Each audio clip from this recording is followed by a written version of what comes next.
China, 67%. So we're going to be charging a discounted reciprocal tariff of 34%. I think, in other words, they charge us, we charge them less. So how can anybody be upset? I have great respect for President Xi of China, great respect for China, but they were taking tremendous advantage of us, and I commend them for that. I say, hey, if you can get away with it, that's okay. But, you know, they understand exactly what's happening, and they probably, most of them are saying it's about time they did something. But my fellow Americans, this is Liberation Day. In a few moments, I will sign a historic executive order instituting reciprocal tariffs on countries throughout the world. Reciprocal, that means they do it to us and we do it to them. Very simple, can't get any simpler than that.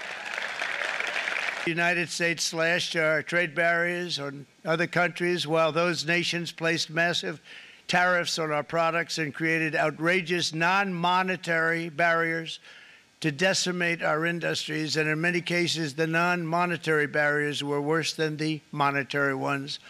They manipulated their currencies, subsidized their exports, stole our intellectual property, imposed exorbitant VAT taxes to disadvantage our products, adopted unfair rules and technical standards, and created filthy pollution havens. They were absolutely filthy, but they always came to us and they said, we're violating, we should pay for it. It's all detailed in a very big report by the U.S. Trade Representative on foreign trade barriers, and I'll just hold it up for you. Frankly, it's very upsetting when you read it, when you see what people have been doing to us for 30 years.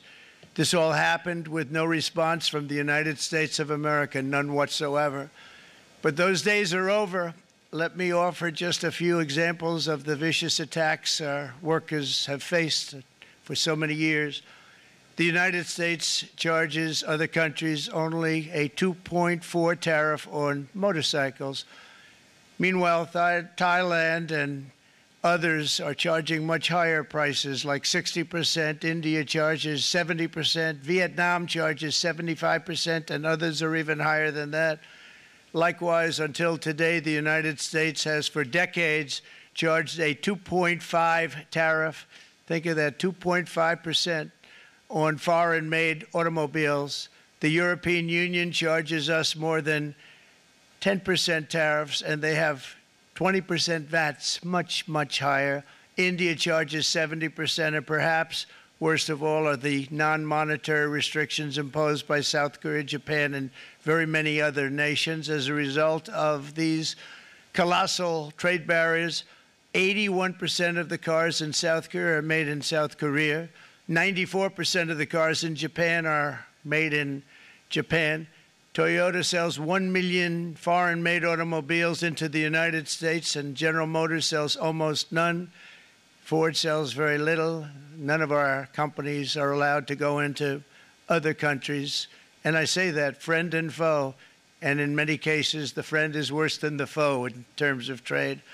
That's why, effective at midnight, we will impose a 25% tariff on all foreign-made automobiles. We're also standing up for our great farmers and ranchers who are brutalized by nations all over the world. Brutalized.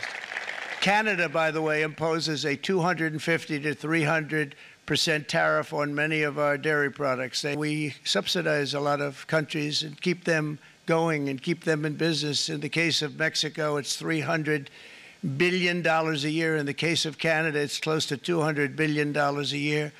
And I say, why are we doing this? Why are we doing this? The European Union bans imports of most American poultry. You understand? They say, we want to send you our cars, we want to send you everything, but we're not going to take anything that you have. Australia bans, and they're wonderful people and wonderful everything, but they ban American beef, yet we imported $3 billion of Australian beef from them just last year alone. They won't take any of our beef. They don't want it because they don't want it to affect their farmers. And you know what? I don't blame them, but we're doing the same thing right now, starting about midnight tonight, I would say.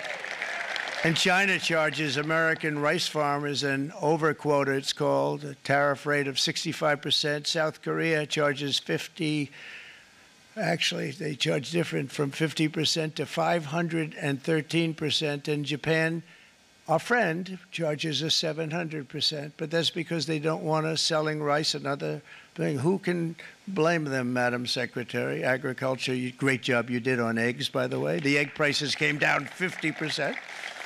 You got them down 50%. Once we got involved, they were going through the sky. We charge 2.8% for so many things that other countries are charging 200%, 300%, and 400% for. If imposing tariffs and protective barriers made nations poor, then every country on earth would be racing to eliminate these policies, and China would be the first on line. They run a very strong country, but they're not first in line, and the American people are paying a very big price.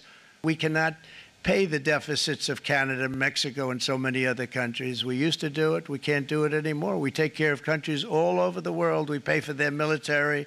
We pay for everything they have to pay. And then when you want to cut back a little bit, they get upset that you're not taking care of them any longer. But we have to take care of our people, and we're going to take care of our people first. And I'm sorry to say that. The United States can no longer produce enough antibiotics to treat our sick. We have a tremendous problem. We have to go to foreign countries to treat our sick. If anything ever happened from a war standpoint, we wouldn't be able to do it. We import virtually all of our computers, phones, televisions, and electronics. We used to dominate the field, and now we import it all from different countries. A single shipyard in China now produces more ships every year than all of the American shipyards combined. Think of that. And it was a business that we used to dominate. We used to dominate it totally. In short, chronic trade deficits are no longer merely an economic problem. They're a national emergency that threatens our security and our very way of life. It's a very great threat to our country. And for these reasons, starting tomorrow, the United States will implement reciprocal tariffs on other nations. We will calculate the combined rate of all their tariffs, non-monetary barriers, and other forms of cheating. That's what happened. But we will charge them approximately half of what they are and have been charging us. So the tariffs will be not a full reciprocal. I could have done that, yes, but it would have been tough for a lot of countries. We didn't want to do that. I'd like to see the chart if you have it. If you look at that, China, first row, China, 67%. That's tariffs charged to the USA, including currency manipulation and trade barriers. So 67%, I think you can, for the most part, see it. Those with good eyes, with bad eyes. We didn't want to bring, it's very windy out here. We didn't want to bring out the big charts because it had no chance of standing. Fortunately, we came armed with a little smaller chart. So 67%, so we're going to be charging a discounted reciprocal tariff of 34%. I think, in other words, they charge us, we charge them less. So how can anybody be upset? They will be, because we never charge anybody anything. But now we're going to charge. European Union, they're very tough, very, very tough traders. You know, you think of European Union, very friendly. They rip us off. It's so sad to see. It's so pathetic. 39%, we're going to charge them 20%. So we're charging them essentially half. Vietnam, great negotiators, great people. They like me, I like them. The problem is they charge us 90%. We're going to charge them 46% tariff. Taiwan, where they took all of our computer chips and semiconductors. We used to be the king, right? We were everything. We had all of it. Now we have almost none of it, except the biggest company is coming in. We're going to end up with almost 40%. Lee Zeldin's working to get their approvals. And it's an amazing company. Mr. Wei, of one of the great companies of the world, actually, they're coming in from Taiwan, and they're going to build one of the biggest plants in the world, maybe the biggest for that. But 64%, we're going to charge them 32%. Japan, very, very tough, great people. And again, I don't blame the people for doing it. I think they're very smart in doing it. I blame the people that sat right in that Oval Office right over there. Japan, 46%. They would charge us 46%, and much higher for certain items like cars, you know, little items like cars. 46%, we're charging them 24%. India, very, very tough, very, very tough. The Prime Minister just left, and he's a great friend of mine, but I said, you're a friend of mine, but You're not treating us right. They charge us 52%. You have to understand, we charge them almost nothing for years and years and decades. And it was only 7 years ago when I came in, we started with China, charged them. We took in hundreds of billions of dollars from China in tariffs. And they understood, honestly. President Xi understood. He said, look, I understand. And the other countries, and they all understand. We're going to have to go through a little tough love, maybe. But they all understand. They're ripping us off, and they understood it. Prime Minister of Japan, Shinzo Abe. He was a fantastic man. He was unfortunately taken from us, assassination. But I went to him and I said, Shinzo, we have to do something. A trade is not fair. And he said, I know that. I know that. And he was a great gentleman. He was a fantastic man. But he understood immediately what I was talking about. I said, Shinzo, we have to do something. He said, I know that. And we worked out a deal, and it would have been a much better deal, but frankly, there were many years left on the deal that was made previous to my getting there, but it was something. If you look at Switzerland, 61% to 31%, Indonesia, Malaysia, Cambodia, oh, look at Cambodia, 97%. We're going to bring it down to 49. They made a fortune with the United States of America. United Kingdom, 10%, and we'll go 10%. So we'll do the same thing. South Africa, 60%, 30%, and they've got some bad things going on in South Africa. You know, we're paying them billions of dollars, and we cut the funding because a lot of bad things are happening in South Africa. The fake news ought to be looking at it. They don't want to report it. Brazil, 10%, 10%. Bangladesh is 74%. So you see what's going on. Pakistan, 58%. Sri Lanka, 88%. But you see the numbers. The numbers are so disproportionate. They're so unfair. At the same time, we will establish a minimum baseline tariff of 10%. You notice that on the chart. And that'll be on other countries to help rebuild our economy and to prevent cheating. But if they cheat, the repercussions are going to be extremely strong. Foreign nations will finally be asked to pay for the privilege of access to our market, the biggest market in the world. We're right now the biggest market in the world. Again, reciprocal, back and forth, back and forth. And I call this kind reciprocal. This is not full reciprocal. This is kind reciprocal. But what we do is we cut it in half. We charge them. My answer is very simple if they complain. If you want your tariff rate to be zero, then you build your product right here in America, because there is no tariff if you build your plant, your product in America. And we've seen companies coming in like we've never seen before.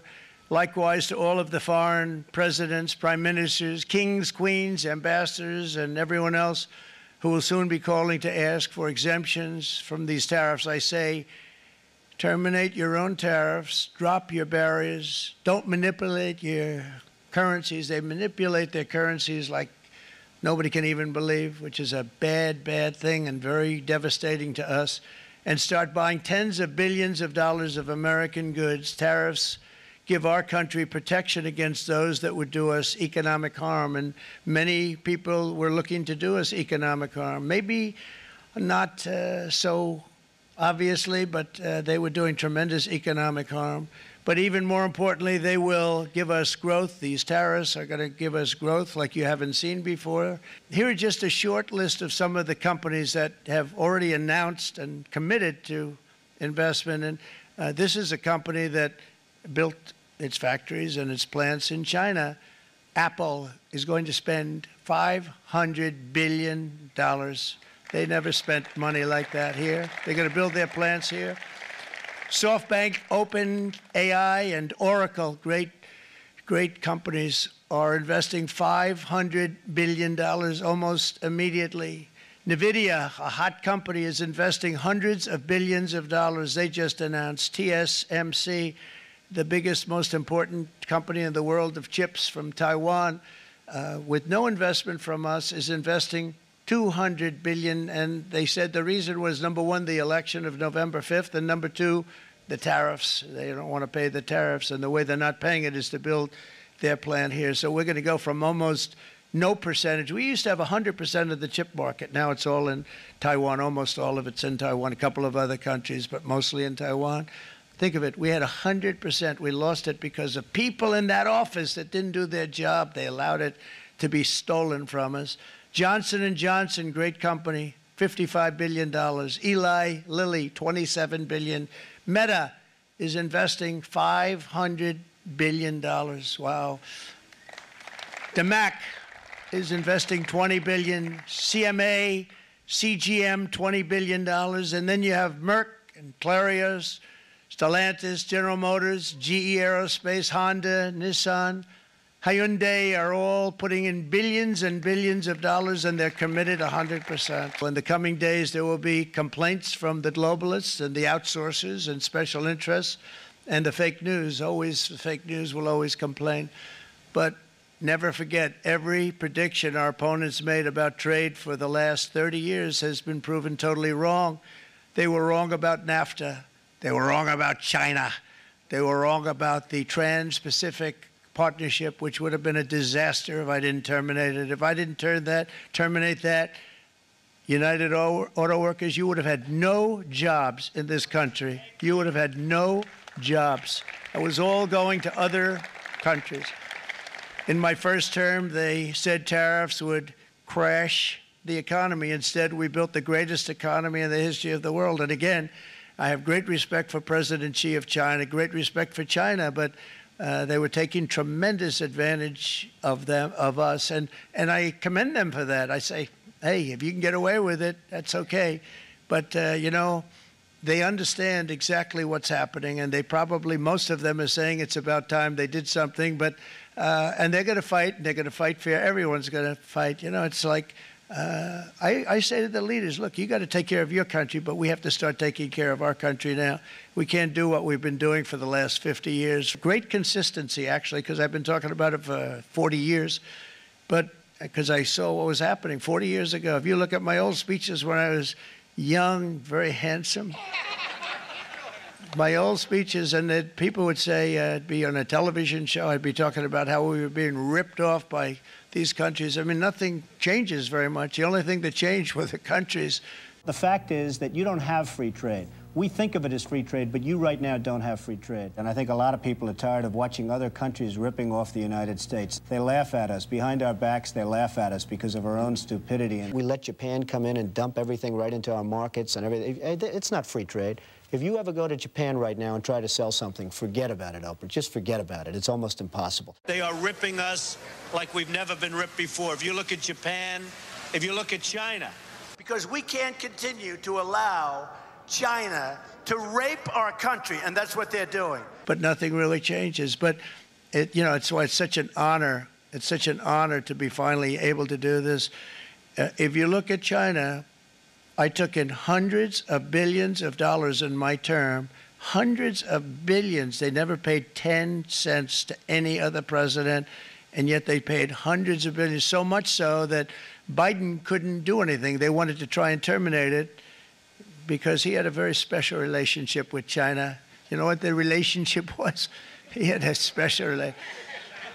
But the numbers were so big, that they couldn't do it. So they did ease it up. They did things that they shouldn't have done. They made it a lot more comfortable for them, but they couldn't do it because the numbers were hundreds of billions of dollars. This will be a very big moment. I think you're going to remember today. It's going to be a free nation that we're dealing with. We're going to have a very free and beautiful nation.